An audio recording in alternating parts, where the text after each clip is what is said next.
भाजपा चोर है, सबको बोल दिया खेल बेच दूंगा, तेल बेच दूंगा, सब बेच दूंगा, रेल बेच दूंगा, पर भारत को बेच दिया उसने। आप युवा हैं, आपके हिसाब से कांग्रेस सरकार युवाओं के लिए कैसी थी? युवा कांग्रेस को किस तरीके से देखती है या फिर बीजेपी को भी? सब अच्छे दिखते हैं, युवा को ये अच्छा देख रहे हैं, सबको बेरोजगारी भत्ता दे रहे हैं 2500 रुपये हमारे भूपेश सरकार, हम इसी में खुश हैं। क्या करते हैं आप?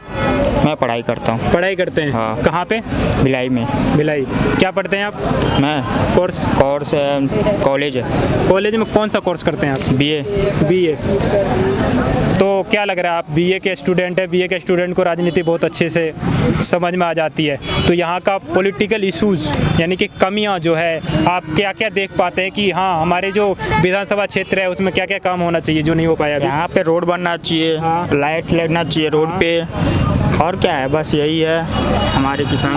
यहाँ पे हम जब गांव में कवर कर रहे थे, क्योंकि हम लोग पिछले 1 महीने के आसपास से यहीं हैं और हम कवर कर रहे हैं छत्तीसगढ़ को चुनाव में, तो ये देख रहे हैं कि हर 2 किलोमीटर पे तालाब है। तो क्या हर किसी के घर में पानी की टंकी या फिर नल नहीं होता है? नहीं है। नहीं होता है। तो महिलाएं जो वॉशरूम, वो महिलाएं जो बाहर नहा रही होती है तालाब में, सरकार को उसके लिए काम नहीं करना चाहिए क्या? एक योजना ऐसी नहीं होनी चाहिए जो कि वॉशरूम बना करके दे? ठीक है, अगर आप घर पे नहीं दे पाते, आपकी बजट बहुत टाइट है आपके राज्य का, तो क्या हर जहाँ पे तालाब है वहाँ पे नहीं दे सकते?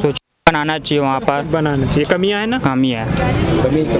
कमियाँ है ना? ये कमी जो रोड हमारा यहाँ 15 साल भाजपा सरकार रहे से हमारा रोड ऐसे रोड खनाया है। हाँ। बरसात में हम लोग जो बीमार पड़ जाता है तो हॉस्पिटल जाने के लिए हम बहुत परेशान पड़ते हैं। घर में कोई ज़्यादा हो गया तो मृत्यु का भी हो तो जाता कांग्रेस आकर के बनाई? नहीं बनाए हैं, बनाए गए यार, शासन के पैसा आए के का घोषणा किए हैं, वो ये साल काम हो जाएगा ऐसे बोला, हो जाएगा, घोषणा कर दिया उन्होंने, घोषणा पूरा कर दिया है। ठीक है। तो ये देखा आपने यहाँ का माहौल। मेरा नाम संजय यादव है। पिछले कई दिनों से हम लोग छत्तीसगढ़ में घूम रहे हैं और यहाँ की कमियों को न सिर्फ देखते हैं बल्कि उस पर एब्जॉर्ब करते हैं और बोलते भी हैं। दोनों सरकार रही, कांग्रेस और बीजेपी, कमियां हैं, काम पूरा नहीं हो पाया। ये नहीं कह सकते कि आप पूरा छत्तीसगढ़ समृद्ध राज्य बन गया है। छत्तीसगढ़ में बहुत काम करने की ज़रूरत है। आप देखेंगे तो रोड जो है पूरा का पूरा 1 वे है। अगर आप घूमेंगे तो छत्तीसगढ़ में लगभग हर जगह पे आपको 1 वे रोड मिलेगा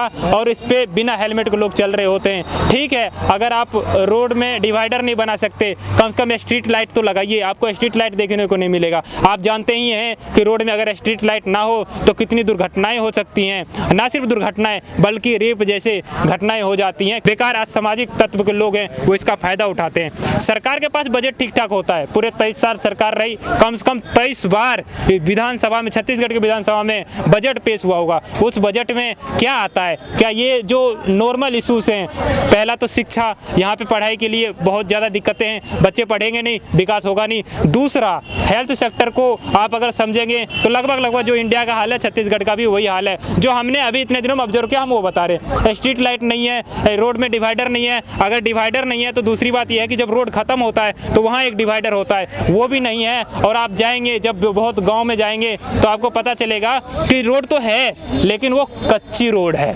रोड पक्की हुई नहीं है। नाभि से नहीं, बस जेसीबी से मिट्टी उठा करके डाल दिया है, वही मिट्टी है, उसमें खरंजा भी नहीं हुआ। बहुत जगह हमने ऐसा भी देखा। जब आप देखेंगे तो बीच में 2-3 गाँव को जो रोड जोड़ती है उस रोड पे बहुत काम करने की जरूरत है। शहर को जोड़ने वाली रोड में स्ट्रीट लाइट की जरूरत है। तो ये कमियां हमने ऑब्जर्व की, सारी कमियां आपको बताया। चुनावी यात्रा यहीं पे खत्म होता है हमारा। अब हम आपको किसी और राज्य में मिलेंगे, किसी और राज्य का चुनाव कवर करते हुए मिलेंगे। छत्तीसगढ़ का ये हमारा आखिरी बाइट और वीडियो है। यहाँ के लोग बहुत प्यारे हैं लेकिन मासूम भी हैं। सरकार जो सत्ता में उनको काम करने की जरूरत है। चुनाव प्रचार बहुत करते हैं आप लोग, बहुत पैसा चुनाव प्रचार पे खत्म करते हैं, आंखों से देखा है हमने। लेकिन थोड़ा काम कीजिए, जनता के लिए काम कीजिए, क्योंकि अभी भी आपके राज्य में महिलाएं बाहर नहाने को मजबूर है। उनके घर में वॉशरूम नहीं बना है, घर में वॉशरूम नहीं बना सकते तो आप तालाब पे बनाइए। अगर आपका बजट नहीं है ना तो ये लोग खुद सांस्कृतिक कार्यक्रम में 500 रुपये चंदा दे देते हैं। इन गाँव में जाइए, चंदा लीजिए और आप बना दीजिए, पन्नी लपेट दीजिए ताकि पर्दा में रहे। उनकी संस्कृति, हमारी संस्कृति, उनका सम्मान, हमारा सम्मान, इन चीज़ों पे सरकार को काम करना चाहिए। मेरा नाम संजय है। आज की ज्ञान इतना ही, अभी के लिए इतना ही। कैमरा के पीछे बहुत मेहनत किया मेरे सहयोगी अनमोल यादव ने, बहुत बहुत धन्यवाद। हाँ, कुछ बताना चाहते हैं?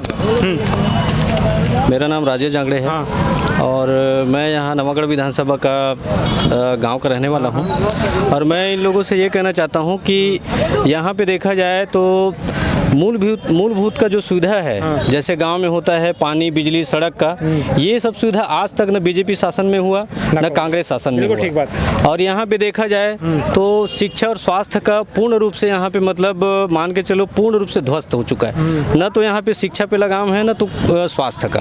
आप खुद जाते हैं कोई भी हॉस्पिटल में, वहाँ पे आयुष्मान कार्ड नाम का बना हुआ है, लेकिन वो कोई काम का नहीं होता। कोई भी मरीज जो है वहाँ पे मतलब उनका मतलब मान के चलिए वो कहीं उनके भरोसे में चला जाए तो उनका इलाज बिल्कुल नहीं होने वाला। शिक्षा तो आज के डेट में ये हो गया है कि अभी बच्चे जो हैं जाते हैं वहाँ पढ़ाई लिखाई पूर्ण रूप से जर्जर हो चुका है। अगर नाम बदलने से, आत्मानंद स्कूल अगर नाम बदलने से कुछ होता है, मेरा नाम राजेश जांगड़े है और मेरा नाम बदल के मैं कहीं संजय जांगड़े रख दूंगा तो मेरे अंदर कोई बदलाव होगा क्या? कुछ नहीं होने वाला। तो वहाँ का जो शिक्षा का स्तर है वो अच्छे से बदलना चाहिए, बदलाव होना चाहिए। सही बात है। देखिए, अगर आपने स्कूल का नाम चेंज करके दूसरा स्ट्रक्चर खड़ा कर लिया तो क्या आप वहाँ विफल नहीं है? बिल्कुल विफल है। जो स्कूल पहले से बने हुए हैं, जो इंफ्रास्ट्रक्चर पहले से बने हुए हैं, आपका दूसरा योजना वहाँ पे काम कर रहा है। आपने लंबी बिल्डिंग बना ली, इंग्लिश मीडियम स्कूल का प्रचार कर रहे हैं, लेकिन उस स्कूल का क्या होगा जिसे पहले से बीजेपी ने भी पैसा लगाया, 3 साल जब 2000 से 2003 तक कांग्रेस रही उसने भी पैसा लगाया, उस इंफ्रास्ट्रक्चर का क्या होगा? उसके सुधार के लिए आप क्या किए?